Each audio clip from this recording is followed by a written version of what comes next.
Babalar gününüz kutlu olsun arkadaşlar. Babalar gezmeyin kızım. Babalar gününüz kutlu olsun.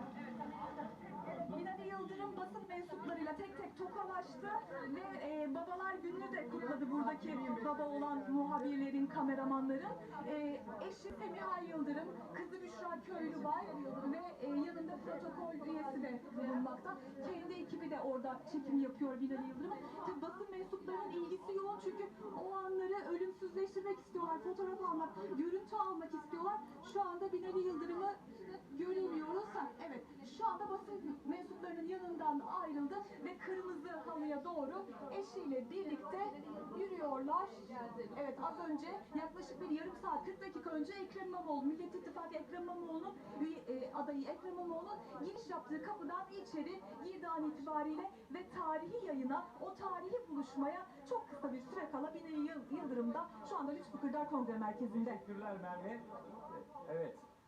Yani biz bütün Türkiye nefesini tuttu. İşte bu karşılaşmaya kilitlendi. Herkes ekran başında son sayıyor falan diye düşünüyoruz.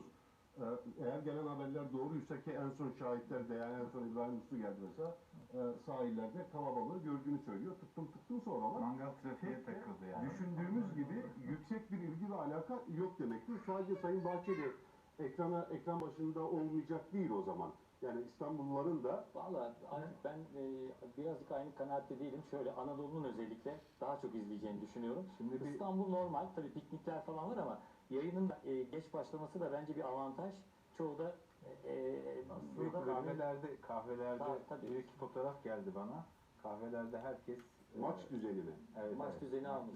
Ben bugün oturduğum yerde de sitede de herkesin bu olaya kilitlendiğini bizzat gördüm. Tabii bu ne kadar anahtar olur bilmiyorum ama Yarınki ölçümleri çok merak ediyorum. Doğrusu. Ben de çok merak ediyorum. Ne oranda ilgi ben daha çok tabii gösterildi. şunu da merak ediyorum. Yani aynı kontenti, aynı içeriği bütün televizyonlar ortak verecek.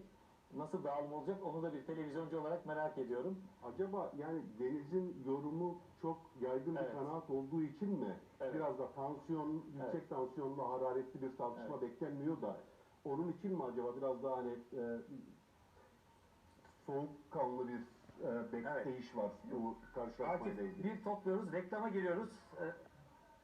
Ediyor muyuz arkadaşlar? Tamam.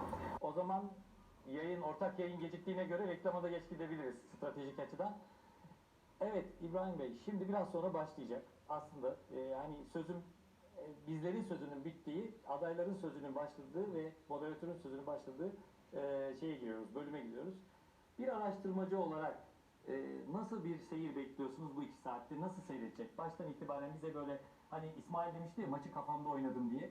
Siz de bir maçı kafanızda oynadığınızda ne düşünüyorsunuz?